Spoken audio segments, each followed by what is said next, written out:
बिस्मिल्लाहिर्रहमानिर्रहीम। अस्सलाम नाज़रीन, आप देख रहे हैं वॉइस न्यूज़ और मैं हूं असद काजी।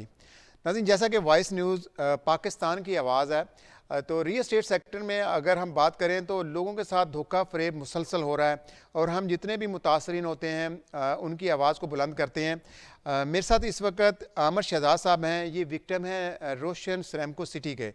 ये मैं थोड़ा सा आपको बताता जाऊँ, शरपर रोड जो फैज़पुर इंटरचेंज है उसके ऊपर काफ़ी हाउसिंग सोसाइटीज़ हैं जो अप्रूवल लेकर तो नहीं बैठी हुई, लेकिन ये है कि लोगों के साथ फ्रॉड और धोखा कर रही हैं। उनमें जो बड़ा नाम है रोशन सरेमको सिटी का था, जिन्होंने तकरीबन 600 से ज़ायद फाइल्स फ़रोख्त की हैं और करोड़ों रुपए लोगों से इन्होंने हथियाए और फिर लोगों को सब्ज़ बाग दिखाए। उसके बाद जब ये फ्रॉड हो गया तो नैब ने इस मामलात को टेकअप किया, तो फिर रोशन सिटी के नाम से इसी प्रोजेक्ट को दोबारा से लॉन्च कर दिया गया। और अब जो देखा जा रहा है वो ये है कि इसी प्रोजेक्ट का एक तीसरा नाम रखा जा रहा है, वो है इस्तांबुल सिटी। और हम लोगों को यही बताएंगे कि जो इस्तांबुल सिटी है ये फ्रॉड है, लोग इसके अंदर सरमायाकारी ना करें। और मेरे साथ चूँकि आमर शहजाद साहब हैं, ये इस टाइम विक्टिम है इस रोशन सरेमको सिटी के। पहले तो इनकी ज़बानी इन्हीं की रुदा सुनेंगे, इनकी कहानी सुनेंगे कि इनके साथ हुआ क्या है और इस वक्त वहाँ पर कितनी तादाद में मुतासरीन फंसे हुए हैं और उनकी सुनवाई क्यों नहीं हो रही और ये मुतासरीन अपना एहतजाज क्यों नहीं रिकॉर्ड करवा रहे। जी आमर शहजाद, आपको प्रोग्राम में वेलकम करता हूँ। मुझे बताइएगा कि रोशन सरेमको सिटी कितने बड़े एरिए पर मुहित था, मतलब कितने कनाल पर था और ये फ्रॉड शुरू कब हुआ?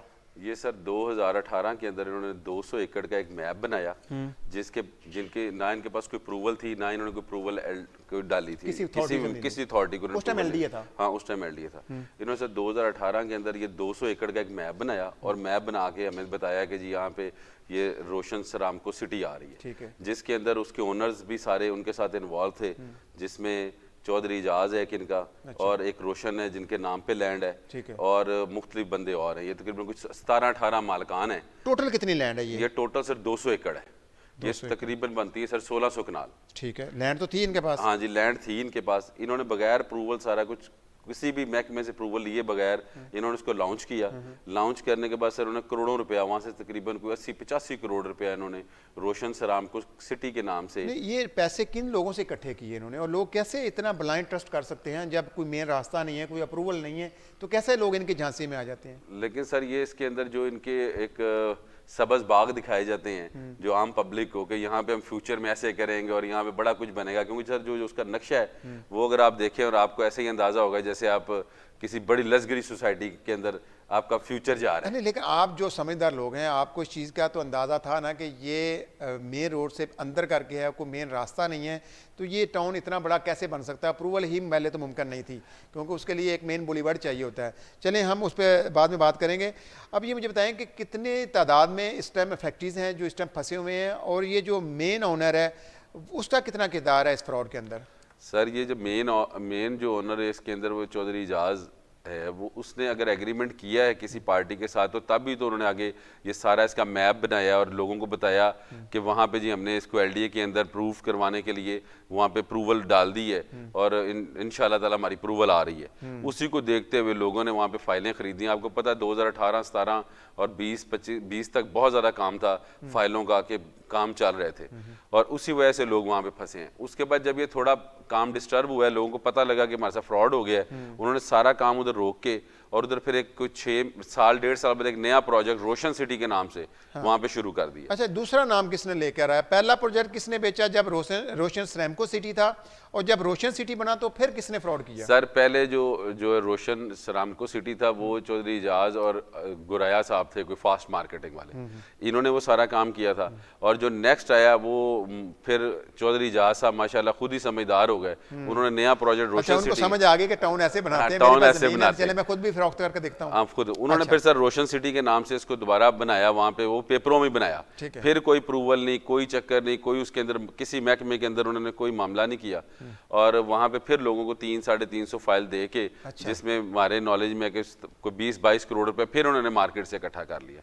ठीक है। अब वहाँ पे हमारे नॉलेज के मुताबिक ये आया कि वहाँ पे एक नई सिटी इस्तांबुल स्मार्ट सिटी का एक नया नाम दे के उसी लैंड के ऊपर उसी ही 200 एकड़ का नक्शा बना के दोबारा वहाँ पे सारी बुकिंग की जा रही है। और लास्ट टाइम वहाँ पे TMA ने उनको सारा लॉक किया है और उसको सील किया उनको कि आप ये फ्रॉड कर रहे हैं और ये जनाब अली आपने किसी किस्म का NOC नहीं लिया हुआ, कोई प्रूवल नहीं आपके पास। लेकिन उनकी दीदा दिलेरी और इस तरह की हठधर्मी है कि उन्होंने वो सीलें तोड़ के वहाँ पे 25/12/2022 को अच्छा। वहाँ पे उन्होंने बाकायदा प्रोग्राम किया और मुख्तलिफ MPAs वहाँ पे जाके उसका इफ्तिताह किया। अच्छा। और फिर लोगों को दोबारा करने के लिए वो जो सील्ड TMA ने ऑफिस किए थे वो दोबारा खोले और उन्हीं ऑफिस के अंदर बैठ के वो दोबारा काम कर रहे हैं। अच्छा नाज़रीन, मैं ये आपको बताऊं कि लाहौर डिवीज़न पहले LDA के पास था, लेकिन ये जो मौजूदा गवर्नमेंट है PTI की, इनकी मिली भगत से इस लाहौर डिवीज़न को सिर्फ़ और सिर्फ अगर देखा जाए तो LDA को लाहौर तक महदूद कर दिया गया और ये जो शेखपुरा ननकाना ये सराउंडिंग जो एरिया है वो TMA के पास चले गए। तो इसी वजह से अब ये लोग दीदा दिलेरी से लोगों के साथ धोखा फरेब कर रहे हैं। अगर ये LDA के पास होता तो LDA इनको इस तरह काम ना करने देता, क्योंकि एक तो इनके पास मैन पावर है, मशीनरी है और बाकायदा LDA की टीम वहाँ पर जाती है, ऑपरेशन करती है और जो टाउन्स होते हैं उनको सील कर देती है। तो ये बदकिस्मती रही है हमारी कि जो फ्रॉड करने वाले जितने भी टाउन मालकान हैं उनको खुली छुट्टी मिल गई है और इस वक्त शरपुर रोड के ऊपर काफ़ी ज़्यादा गैर कानूनी टाउन्स हैं जो अपना इस टाइम लोगों को लूटने में मसरूफ़ हैं। तो अच्छा मुझे बताएं, अब इस्तांबुल सिटी के लिए अब कौन सी पार्टी फ्रंट पर आई है, कौन लोग हैं जो आकर वहाँ सरमायाकारी करना शुरू हो चुके हैं? अगर देखा जाए जब 600 एक दफ़ा और 300 एक दफ़ा 1000 की तादाद में फाइल्स फरोख्त हो चुकी हैं और ये टोटल फ्रॉड कितने करोड़ का हो चुका है, तो नए लोग किस तरह आके इस नई जगह पर फंस सकते हैं? सर अगर इंक्वायरी जो मुतलका अदारा है जो भी वहाँ पे फॉल कर रहा है वो इसकी अगर इंक्वायरी करेगा तो पता लगे तो 1 अरब के पास इन्होंने पैसा इकट्ठा किया हुआ है। अब जो नई है वो कुछ सईद साहब के नाम से कोई डेवलपर हैं, वो आए हैं और उन्होंने आके पूरा प्रोग्राम करके दोबारा वो सीलें TMA की तोड़ ताड़ के दोबारा ये सारा काम किया है वहाँ पे। और आप जाके उसको कवरेज भी कर सकते हैं। ये मिली भगत से हो रहा है TMA या DC वगैरह, क्योंकि अब ये कंट्रोल एरिया आ जाता है शेखपुरा के अंदर DC के अंदर, तो DC के साथ मिली भगत से ये काम हो रहा है या कुछ अंडरस्टैंडिंग है? क्यों ये लोग इतना दीदा दिलेरी से ये काम कर रहे हैं? सर ये अंडरस्टैंडिंग की तो बात हम आपको वैसे ही नजर आती है कि एक चीज TMA इंस्पेक्टर जाते हैं बाकायदा नोटिस दे के उसको सील करते हैं, सीलों की तस्वीरें उतार के अपनी फाइल में लगाते हैं, उनको नोटिस देते हैं, उसके बावजूद वो सारी सीलें तोड़ के वहाँ पे प्रोग्राम करते हैं, मुख्तलिफ सियासी शख्सियात को बुलाते हैं, कुछ 150-200 बंदे को बुलाते हैं। वो अगर किसी के साथ उनकी सेटिंग है तो ये सारा कुछ हो रहा है ना। चलें मैं अपने प्रोड्यूसर को कहता हूँ कि वो ज़रा डिस्प्ले करें जो उनके ऑफिस को सील कर रहे हैं और सील करने का नोटिस भी दे रहे हैं और नोटिस भी इनको दिया गया है। तो इसका मतलब ये है कि ये फिर खानापुरी हुई है और खानापुरी करने के बाद फिर दोबारा उनको खुली छुट्टी दे दी गई, आप उसी तरह बिजनेस करना शुरू कर दें। तो मुझे बताएं, ये अभी जो आप कह रहे हैं कि 25 को इफ्तिताह हुआ, उससे लेकर आज की डेट तक क्या वहाँ पर अभी काम हो रहा है, खरीदो फरोख्त हो रही है, काम शुरू हो गया? हाँ जी सर, खरीदो फरोख्त वहाँ पे हो रही है। मार्केट के अंदर बाकायदा उसके मार्केटिंग चल रहा है, ट्रैकर चल रहा है और फिर उसके बाद पम्फलेट वगैरह उसके चल रहे हैं। वहाँ पे सारी उन्होंने स्किन्स वगैरह लगाई हुई हैं, प्रॉपर ऑफिस बना दिए हुए हैं वहाँ पे जिनको और सील करके आया था TMA और वहाँ पे बाकायदा स्टाफ बैठा हुआ है, वो लोगों को दावत दे रहा है कि आओ जी हमसे आके इन्वेस्टमेंट करो, जबकि इनके पास कोई प्रूवल नहीं है, किसी महकमे की तरफ से कोई इनके पास NOC नहीं है, किसी किस्म की कोई चीज़ नहीं है। तो मामर साहब मुझे समझ नहीं आ रही, मोमन एक दफ़ा दूसरी दफ़ा एक सुराख से डसा नहीं जाता, तो ये तीसरी दफ़ा लोग कौन हैं जो जाकर इनके झांसे में आ रहे हैं और उनको पता है कि ये फ्रॉड दर फ्रॉड करते जा रहे हैं और जो बंदा आप जिसका नाम आपने चौधरी जहाज़ का हवाला दिया है वो बंदा पहले ही फ्रॉड में मुलव्वस है, तो आपको क्या लगता है आपको दूध का धुला हो जाएगा? अब क्या वो काम सही कर लेगा? जब उन्होंने पहले फ्रॉड किया तो जो पहले फ्रॉड किया उसका हिसाब कौन देगा? सर ये सारे जो फ्रॉड्स हैं और जितना भी मामला है ये तो वहाँ के जो अदारे हैं, जो हमारे अदारे जो फॉल करते हैं, पहले LDA था तो LDA के टाइम के अंदर भी सिस्टम डिफरेंट थे, लेकिन अब TMA के सिस्टम में तो आप सारा देख लें, आपको तस्वीरें वगैरह सारी साथ हैं। उसके बाद जो कुछ हो रहा है ये तो अब जो हमारे वहाँ पे सिटिंग DC साहब हैं या कमिश्नर साहब हैं वो इसका नोटिस ले सकते हैं कि यहाँ पे क्या हो रहा है, क्योंकि नोटिस के बाद ही असल बात खुलेगी कि इधर फ्रॉड हुआ कितने का है, कितने को लोग अब तक वहाँ पे खप मुझे चुके बताएं, जो इससे पहला रोशन सैमको सिटी था तो वो नैब ने मामला को टेकअप किया था, वो मामला कहाँ तक पहुँचे, क्या उस टाइम इंक्वायरी हुई? और मुझे तो लगता है नैब जब इस नई वो गवर्नमेंट आई है, इन्होंने तो 8 माह में नैब की वैसे ही जो पर कतर दिए हैं और इस टाइम वो पावर उसके पास नहीं रही। तो आप क्या समझ रहे हैं, ये इदारे अब उतना अहम रोल अदा कर सकते हैं कि या वैसे ही फॉर्मेलिटी पूरी करेंगे? ये तो सर हमें तो फॉर्मेलिटी लगती है, क्योंकि देखें जो ये थोड़े दिन पहले वहाँ पे इतना बड़ा ग्रैंड ऑपरेशन एक तरह टीएमए ने किया है और सारा कुछ सील किया है, वो सीलें ख़त्म करने के बाद और दोबारा वहाँ पे काम हो गया है। तो हम तो यही कहेंगे कि ये सारा मिली भगत से हो रहा है। ये कोई इस तरह ये हो नहीं सकता कि आप पाकिस्तान के अंदर इतना कानून की बालादस्ती होते हुए भी ये हालात हो जाएं। और आपके सामने है, ये कोई झूठ नहीं है, कोई ऐसी बात नहीं है कि किसी को हम डिग्रेड कर रहे हैं। ये ओरिजिनलिटी है, इसके ऊपर आप खुद तहकीक कर लें। जो मीडिया सारा कुछ इसका चेक भी कर सकता है। उसके बाद डीसी साहब को भी हम जाके कह सकते हैं कि ये देखें, इसकी इंक्वायरी शुरू करें। ये इंक्वायरी के बाद ही पता लगना है सर। उसकी वजह ये है कि पहले एक दफ़ा भी हो गया, 2 दफ़ा भी हो गया, अब तीसरी दफ़ा सेम वही बंदे हैं, वही लैंड है, वही मैप है, वही सारा स्टाइल है, वही सारा चक्कर है, लेकिन फिर नहीं, ना उनको मौत याद है और ना महकमे जो हमारे वो सोए। अच्छा अमर साहब, मुझे बताएं अब विक्टिम कौन ज़्यादातर लोग हैं? आम शहरी हैं, डीलर्स हैं, इन्वेस्टर्स हैं? अगर वो हैं तो अब कहाँ पर हैं? और अगर वो लोग अपना क्लेम दाखिल करवाते हैं तो वो किस से उम्मीद लगाएं? सर इससे पहले भी जितने भी नैब ने चीज़ें क्लियर की हैं, जिस तरह मुख्तलिफ सोसाइटी फिरोजपुर रोड पे बनी थी, फिरोजपुर सिटी था, हाँ फिरोजपुर सिटी था और मॉडल सिटी था, मुख्तलिफ थी। उसके अंदर जितने भी क्लेमर थे, या ईडन वाले हैं जो सबसे बड़ा नाम था, ईडन वालों के जितने भी क्लेमर हैं उनको नैब ने लैंड को अपने पास रख के फिर उसको सेल आउट करके तो क्लेमर्स को क्लियर किया है। ठीक है, आप कह रहे हैं कि इस लैंड को इस टाइम जो मुतल्लिका अथॉरिटी है, वो नैब हो जाए कोई भी है, उस लैंड को एक्वायर कर ले अपने पास, हाँ सील करे उसको कि दोबारा यहाँ पर प्रोजेक्ट नया प्रोजेक्ट ना बना सके, नया प्रोजेक्ट ना बना सके। उसकी पिछली इंक्वायरी करें, जो मुतासरीन है, जो गरीब लोग हैं, उनको अदायगी करवाएं। जिस तरह पहले ईडन का हुआ है, फिरोजपुर सिटी का हुआ है, मॉडल सिटी का हुआ है, बेशुमार ऐसी मिसालें हैं। ये यहाँ पे भी सर ऐसा ही। अच्छा मतलब आप कहते हैं चोर चोरी से जाता, हेरा फेरी से नहीं जाता। जो लैंड ओनर्स हैं या जो इस फ्रॉड में मुलव्वस हैं, उनको फिर खुली छुट्टी मिल जाएगी। जब लैंड पड़ी है तो लैंड दिखाकर लोगों को फांसने की कोशिश करते रहेंगे और ये फ्रॉड चलता रहेगा, ये फ्रॉड रुकेगा नहीं। बिल्कुल ऐसे ही है, बिल्कुल ऐसे ही का साहब, ये आपके सामने ही है। ये सारी चीज़ें आप इनकी जो मीडिया ट्रायल है वो करके देख लें, या जो चीज़ें हम आपको बता रहे हैं अगर इससे कोई फ़र्क निकलता है तो फिर आपके हम भी जिम्मेदार मुजरिम है और अदारा भी हमें पूछ सकता है कि जी आपने आके ये इतने बड़े फोरम पे ऐसे बात कर दी है। अच्छा अभी मुझे बताएं कि उसकी लेफ्ट राइट कौन सी हाउसिंग सोसाइटीज़ हैं? और ये जगह जो मैं देखता हूँ वहाँ इस टाइम एक जुमगट्टा सा बना हुआ है सोसाइटीज़ का, और शरपुर रोड के ऊपर सर ये अल जलील गार्डन जो है उसकी बिल्कुल बैक के ऊपर ये लैंड सर फॉल करती है। ठीक है। और इस जहाँ पे जाके लैंड ख़त्म होती है उससे आगे फिर अल जलील ने ही मुख्तलिफ लोगों से लैंड खरीदी हुई है। ठीक है। अल जलील ने इससे पहले भी लैंड खरीदी है और इसके बाद में भी लैंड खरीदी है। अच्छा ये दरमियान में आ जाती है? ये बिल्कुल दरमियान में एक पैच पड़ा हुआ है तकरीबन 200-250 एकड़ का, जिसको, और सबसे बड़ी बात है हमारे नॉलेज में आया है, ये पैच भी जो है ना ये ग्रीन है। अच्छा, जो मास्टर प्लान के अंदर है वो ब्राउन एरिया रेजिडेंशियल एरिया नहीं है, ये ग्रीन एरिया है। ठीक है, वहाँ हाउसिंग सोसाइटी बन ही नहीं सकती। बन ही नहीं सकती, ये जो हमारी इंफॉर्मेशन के मुताबिक है। बाकी अब उसको जब इंक्वायरी चले हम वो वेरीफाई कर लेंगे, क्योंकि मास्टर प्लान तो अभी नया भी आ चुका है, उस मास्टर प्लान को भी चेक किया जा सकता है, पिछले मास्टर प्लान को भी चेक किया जाता है, क्योंकि जो पिछला मास्टर प्लान था वो लॉर्ड वियन का था और अब भी जो मास्टर प्लान बन रहा है वो भी लॉर्ड वियन का ही बन रहा है। जो भी मुतल्लिका अथॉरिटीज़ होंगी, वो TMA हो या DCs हो, जो भी होंगे, वो अपने एरिया में जो भी हाउसिंग सोसाइटी पास करना चाहेंगे तो वो इसी मास्टर प्लान को ही फॉलो करेंगे। ये नहीं हो सकेगा कि वो अपनी मर्जी से सोसाइटी पास कर सकेंगे, वो ऐसा नहीं है। लेकिन अथॉरिटीज़ उनके पास चली गई हैं, पर यह है कि इख्तियारात वो अथॉरिटीज़ के पास हैं और मास्टर प्लान को फॉलो करना उनकी मजबूरी है, क्योंकि वो लॉ के तहत इम्प्लीमेंट करना पड़ता है।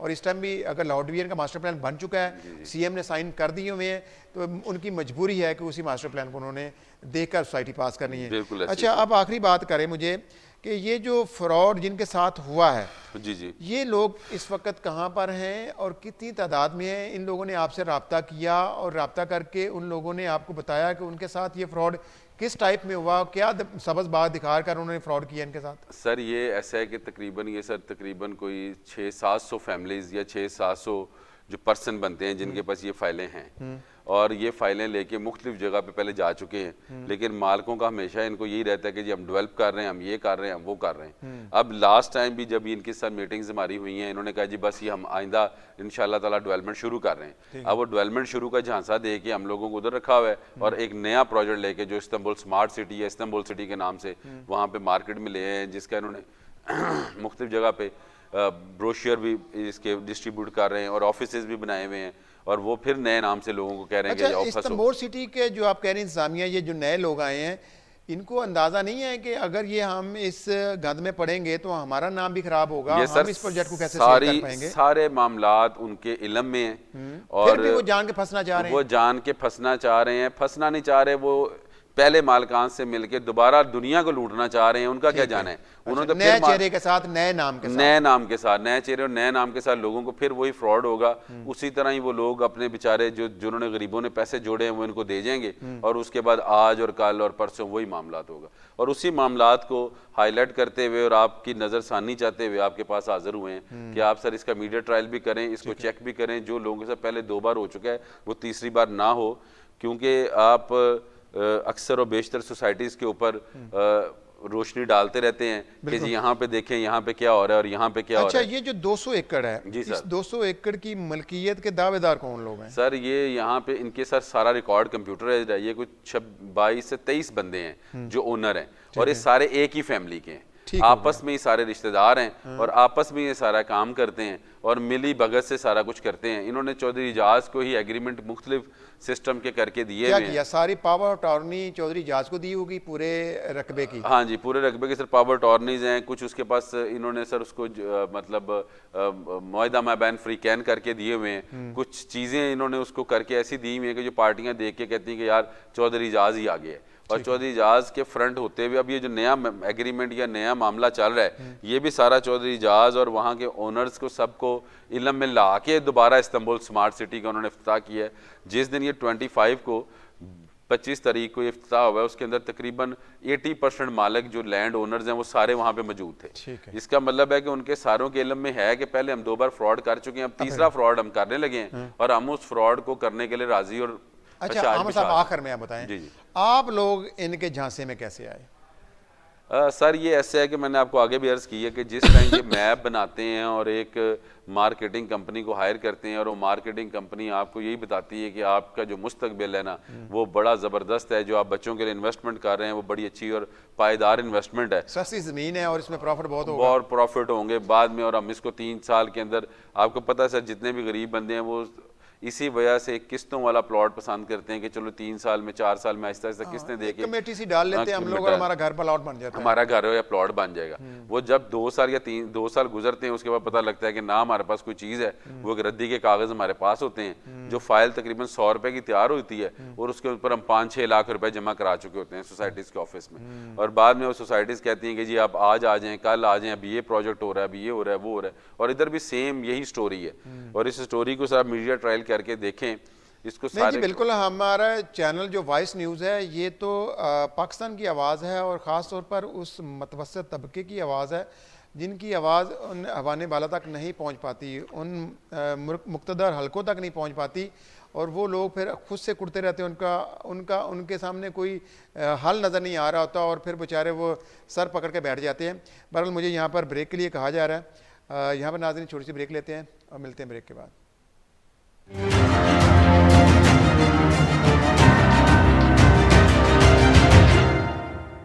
जी वेलकम बैक नाज़रीन। ब्रेक पर जाने से पहले हम लोग रोशन सैमको सिटी पर ही बात कर रहे थे।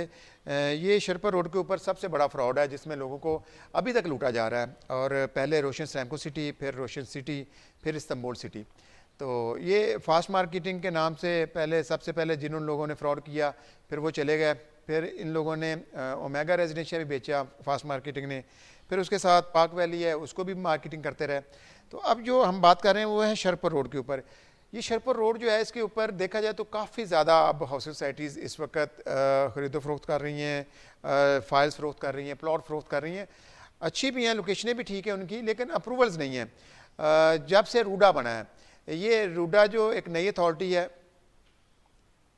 अच्छा स्क्रीन पे आप देख सकते हैं जो रूडा है, रूडा नाज़रीन मैं आपको बताऊं कि ये एक नई अथॉरिटी बनाई है जो पिछली गवर्नमेंट थी, जो वफाक में थी। उसके तहत एक नया शहर आबाद करने जा रहे थे रावी रिवर के साथ साथ। तो चूंकि ये एरिया जब रावी हम क्रॉस करते हैं तो शेखपुरा की हदूद शुरू हो जाती है। मास्टर प्लान जो था वो लाहौर डिवीज़न का ही बना हुआ था, तो उस मास्टर प्लान के अगर उसको फॉलो किया जाता तो ये सारा तकरीबन ग्रीन एरिया ही था, दरिया के सराउंडिंग में आता था। अब रूडा में पार्क व्यू सिटी भी आता है, रूडा के अंदर शादमान इनकलेब भी है, अलक्यूम गार्डन भी है, और इसके साथ साथ अर्रहमान गार्डन है, उसके जितने भी फेसेस आते हैं ये सारे रूडा में आते हैं। तो बहरहाल हम डिस्कस करेंगे शरपर रोड को ही आज, उसके सराउंडिंग जितनी सोसाइटीज़ हैं वो भी। तो चौधरी साहब अब मुझे बताइएगा कि एक वहाँ पर लाहौर गार्डन है, अच्छी डेवलपमेंट थी, गेटेड कम्युनिटी थी, लोगों ने वहाँ पर इन्वेस्टमेंट की, लेकिन एक टाइम पता नहीं क्या बदकिस्मती आई उनकी, वो प्रोजेक्ट बिल्कुल फ्लॉप हो गया, उनके ओनर्स को किसी ने कत्ल कर दिया और अब वो प्रोजेक्ट बिल्कुल डेड पड़ा हुआ है। जी चौधरी साहब। सर ये जहाँ तक अगर हम लाहौर गार्डन की बात करें तो आप देख सकते हैं कि वहाँ पे ये भी शाखसाना जो है वो इसी का लगता है कि जो हमारे प्रॉपर्टी के मामलात हैं, जो डेवलपर्स के मामलात हैं, इसके पीछे मुहर्रकात जो हैं वो पैसा ही है। अब बात कर लेते हैं हम शादमान इनक्लेव की या अलक्यूम गार्डन की, तो आपको पता है कि ये इन्होंने छोटे छोटे जो पीसीज हैं उनकी इन्होंने परमिशन ले ली, उनके एनओसी ले लिए और उसके बाद जो है वो पीछे पूरी जो सोसाइटी है वो बेच दी। हमारी हर दफ़ा बहस काजी साहब यही होती है, हमारी हर दफ़ा हुकूमत के जो बैठे हुए हैं ज़िम्मेदार उनसे दरख्वास्त यही होती है कि इस मामलात को देखें, इसका कला कमा करें कि चंद 100 कनाल जो है वो जगह अप्रूवल करवा के उसके बाद हज़ारों कनाल जगह जो है वो पीछे बेच दी जाती है, क्योंकि उसके ऊपर स्टैंप आ जाती है कि ये टीएमए से अप्रूव्ड है, ये एलडीए से अप्रूव्ड है। उसका कोई चेक एंड बैलेंस नहीं है कि कितनी जगह अप्रूव्ड थी और बेच कितनी चुके हैं। ये जब तक हमारा फाइल सिस्टम रहेगा उसके ऊपर नंबर नहीं लगेगा। और इसमें मेन जो प्रॉब्लम आती है वो हुकूमत को जो फंड जनरेट नहीं होता, उसकी भी बेसिक वजह यही है कि जब आप 6 लाख रुपए की 5 लाख रुपए डाउन पेमेंट के ऊपर पेपर बेच रहे हैं तो उसका चेक एंड बैलेंस नहीं है, उसका कोई आपके पास पटवारी सिस्टम नहीं है, उसका एलडीए में उसका इंदराज नहीं है। एक फाइल मैंने पकड़ी और आपको बेच दी और उसके पैसे वसूल कर लिए। जब तक हुकूमत इसमें इन्वॉल्व नहीं होगी, अच्छा इसमें देखें कि अगर हुकूमत इसमें थोड़ा सा ध्यान दे तो रेवेन्यू आ सकता है सर, अच्छा खासा रेवेन्यू आ सकता है। मैं एक तरीका आपको बता देता हूँ कि अगर यहाँ पे हर सोसाइटी के अंदर एक हुकूमत का नुमाइंदा बैठा हो और वो उसके साथ एक स्टाम्प ड्यूटी या सीवीटी कोई एक जो चीज़ है वो चार्ज करें, वो चाहे 1000 रुपया हो, 2000 हो या 5000 रुपया हो, उसमें दो चीज़ें काजी साहब हो जाएंगी। एक तो ये कि चेक एंड बैलेंस हो जाएगा कि इसमें से कितना एरिया इनका एनओसी क्लियर था, कितनी इन्होंने फाइलें बेची और उसका क्या रेवेन्यू है। दूसरी चीज़ कि हर ट्रांसफ़र के साथ वो आपको 2000 या 5000 रुपया अगर एक ट्रांसफ़र का वहाँ पे आता है तो करोड़ों रुपया महीने का एक सोसाइटी आपको फ़ंड जनरेट करके दे सकती है। इसमें दो फ़ायदे होते हैं, एक हुकूमत को फ़ंड जनरेट हो रहा है और दूसरा ये कि चेक एंड बैलेंस आ जाता है, जिसमें जो गरीब अवाम है, जो गरीब तबका है, वो भी पिसने से बच सकता है। वो फ्रॉड एलिमेंट बहुत हद तक कम हो सकता है अगर इसके ऊपर हुकूमत तवज्जो दे। लेकिन अलमिया यही है जो हम हर दफ़ा इसके ऊपर बात करते हैं कि हुकूमत की तवज्जो इधर नहीं है, इधर से अरबों रुपया वो ये चाहते हैं कि फंड जनरेट हो जाए, रेवेन्यू जनरेट हो, वो हुकूमत को पैसा आना चाहिए, लेकिन उसके ऊपर जो है ध्यान वो एक रत्ती बराबर भी नहीं है। तो सब देखें पाकिस्तान में तो आवे का आवा ही बिगड़ा हुआ, माफियाज इतने मजबूत, इतने ताकतवर हो चुके हैं कि अब माफियाज इक़्तिदार पर काबज़ है और वो अपनी मर्जी के मनमाने फैसले करते हैं। शरपुर रोड पे ऊपर कुछ ऐसी अच्छी सोसाइटीज़ हैं जिन्होंने डिलीवर किया है। मुझे अल राज़िक नज़र आता है, उन्होंने अप्रूवल शायद टीएमए से ली हुई है पुराने टाइम की, लेकिन ये उन्होंने डिलीवर किया, वहाँ पर लोगों की रिहाइश है और गैस भी लग चुकी है। जब हम थोड़ा सा उससे पीछे आते हैं, अप्रूवल ली है अर्रहमान गार्डन फेज़ 7 ने, एलडीए से ली है, अच्छा मेन बड़ा बुलेवार्ड है और डेवलपमेंट कर रहे हैं, काम करेंगे। और उससे साथ ही अलनूर ऑर्चर्ड है, एक एनओसी एलडीए की स्टैंप लगी हुई है। अब कुछ लोग रहे हैं कि उन्होंने ओवर सेलिंग की है, अब उसके ऊपर क्या हो सकता है वो मुझे इसका आइडिया नहीं है।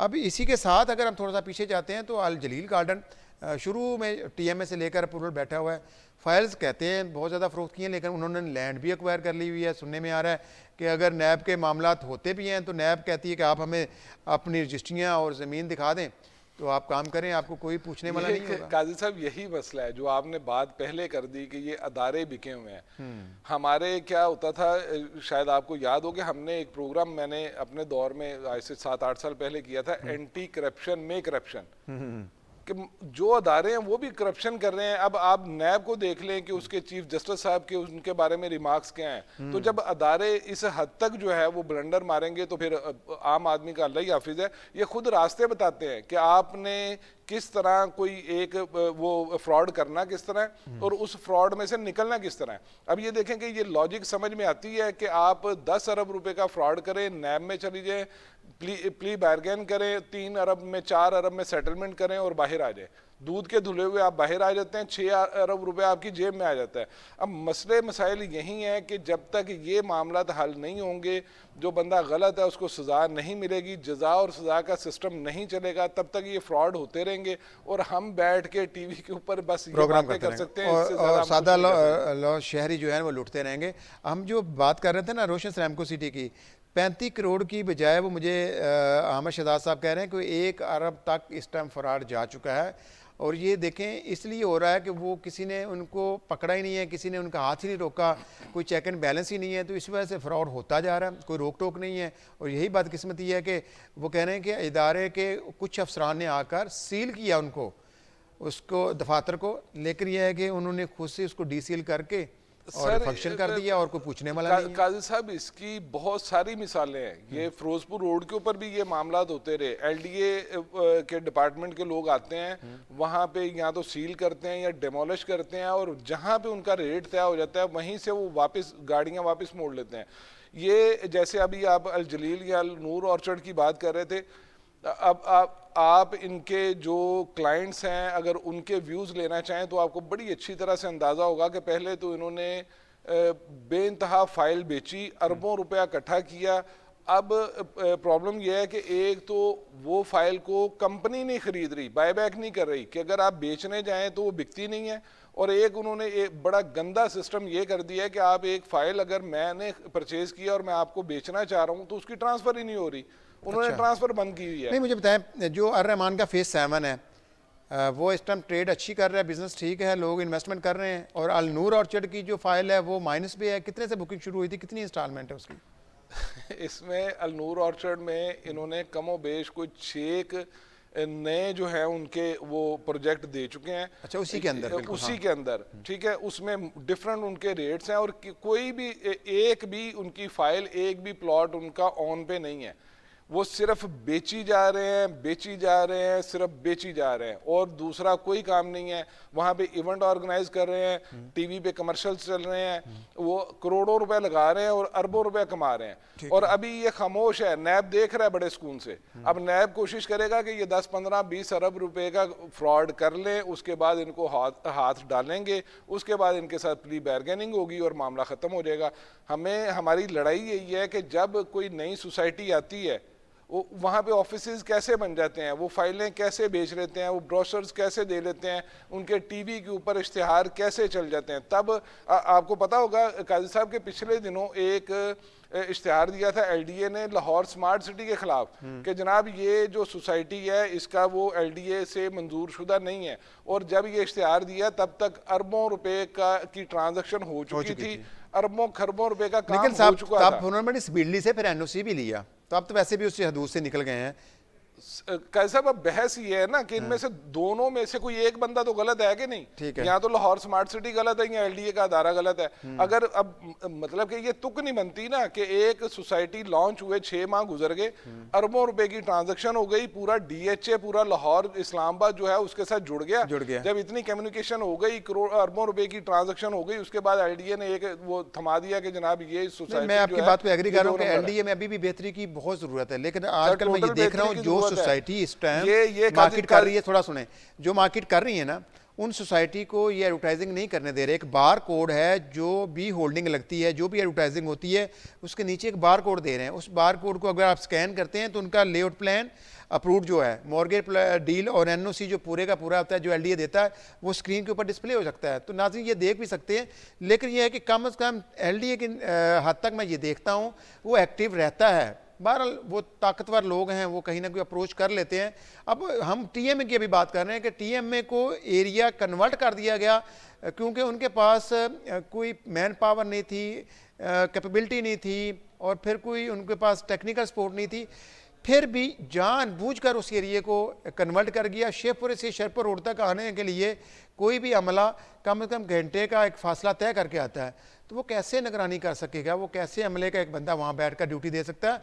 नैब के टाइम में मैंने देखा था जिन जिन सोसाइटीज़ को नैब ने टेकअप किया, उनका एक बंदा नैब का उन सोसाइटी में बैठा रहा, वो डील्स करवाता रहा, जो विक्टिम आते रहे उनको कहीं ना कहीं एडजस्ट कराते रहे।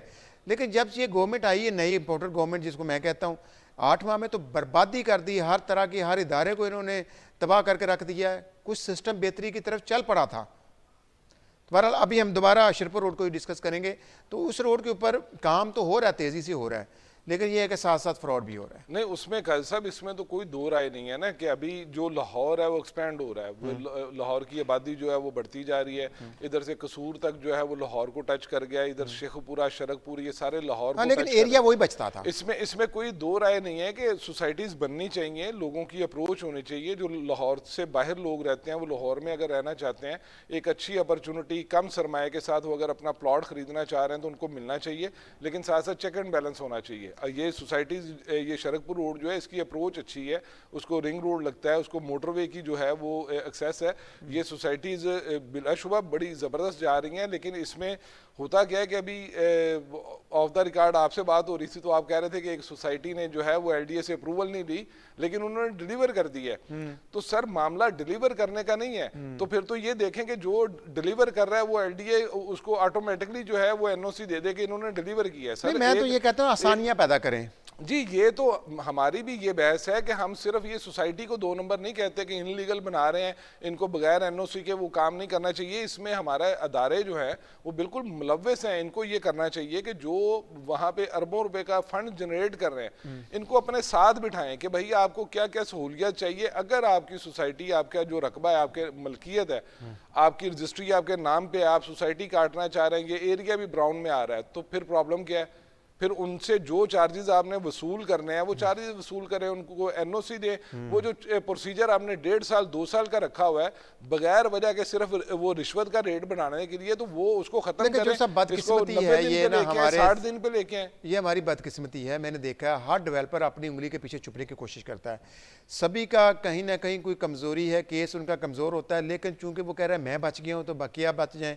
अब सूरत हाल इस वक्त यह है कि साबका जो गवर्नमेंट है पीटीआई की, उनसे ब्लंडर हुए हैं। अगर ये रूडा बनाया उन्होंने तो रूडा को इख्तियारात भी देने चाहिए थे। अगर इख्तियारात भी दिए तो इम्प्लीमेंटेशन भी होनी चाहिए थी। ये जितनी सोसाइटीज़ हैं ये सारी की सारी रूडा में चली गई। अब रूडा में जाने के बाद जब तक एलडी के पास थी तो एलडी कंट्रोल कर रहा था, उनके ऊपर निगरानी कर रहा था।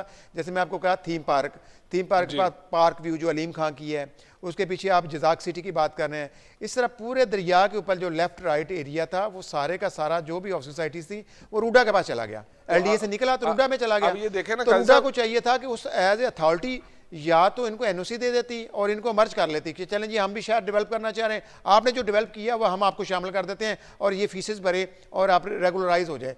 तो ऐसी बहुत सी कमियां कुताही हुई हैं साबका गवर्नमेंट से, जिसका मैं इल्ज़ाम उन पे ऊपर धरता हूं। और ये मैं स्टेक होल्डरों को भी कहता होता हूं कि स्टेक होल्डर्स को ये शामिल कर लेते तो बहुत सी चीज़ें तय हो सकती थी और लोगों का फ़ायदा हो सकता था। अब देखें ना काजी साहब, जो रूडा में आ रही है जगह, अब वो जो मर्जी अपनी मनमानियां करे, एलडीए वहां पे जाएगा नहीं, चुप कर जाता है। रूडा के पास मशीनरी नहीं है, कुछ भी नहीं है, मैन पावर नहीं है, उनके पास टेक्निकल सपोर्ट नहीं है, कुछ भी नहीं है। ठीक है, अभी वो प्रोसेस में है। नहीं, इश्तिहार लगा रहा है, इतना कर सकता है वो मीडिया पर इश्तिहार लगाकर, और वो अलीम खां का और सराउंडिंग जितनी सोसाइटीज है वो मेंशन कर देता है और फिर बाद में खामोश हो जाता है। काजी साहब, ये हम जब छोटे छोटे बच्चे थे ना तब से ये इश्तिहार चल रहे हैं, तो ये तो है मतलब कि उसके पीछे छुपने वाली बात कि आप एक इनलीगल काम को सपोर्ट कर रहे हैं और साल के बाद 6 महीने के बाद एक अखबार में इश्तिहार दे रहे हैं कि ये सोसाइटी इनलीगल है, इनसे बचो। और वो जो कर रहे हैं उनकी अपनी मनमानी है, उनको कोई रोकने टोकने वाला नहीं है। अगर काजी साहब इसी तरह चलता रहो तो फिर अल्लाह ही हाफिज़ है। चलें चौधरी साहब, नेक्स्ट जो प्रोग्राम हम रखेंगे वो हम कलाशा काकू, उसके सराउंडिंग जो हाउसिंग सोसाइटीज़ हैं उनको डिस्कस करेंगे। आज जो हमने डिस्कस किया है वो रोशन सैमको सिटी ही किया है, क्योंकि यहाँ पर लोगों के साथ फ्रॉड हो रहा है और अब नए नाम्स के साथ फिर फ्रॉड होने जा रहा है। तो नाज़रीन, ये जो वॉइस न्यूज़ है ये पाकिस्तान की आवाज़ है और हम हर उस तबके की आवाज़ को बुलंद करते जाएंगे जिनके साथ कुछ भी धोखा फ़रेब या फ्रॉड हुआ है, जो पिसा हुआ तबका है, उनकी आवाज़ हम बुलंद करते जाएंगे। और साथ साथ हम इस प्रोग्राम के अंदर आपको सोसाइटीज़ और सोसाइटीज़ के अंदर जो इन्वेस्टमेंट हो रही है उसके मतलब भी आगाह करते रहा करेंगे। और जो नेक्स्ट हम प्रोग्राम करेंगे उसमें हम लाहौर स्मार्ट सिटी उसको भी डिस्कस करेंगे और बताएंगे कि उसके अंदर क्या बेहतरी आई, क्या डेवलपमेंट हुई, एनओसी कितने का हुआ और आगे जो फ्यूचर है वो हमें क्या नज़र आ रहा है। और फिर उसके सामने एक दो और नए टाउन है वो भी अभी डेवलप होना शुरू हो गए हैं। और इसी तरह जो रिंग रोड का लिंक होता है, जो कॉर्नर है वहाँ पर इकबाल गार्डन है, उसका भी स्टेटस हम आपको बताएंगे। आज के प्रोग्राम से इतना ही, इंशाल्लाह फिर मुलाकात होगी। अल्लाह हाफ़िज़ नासर।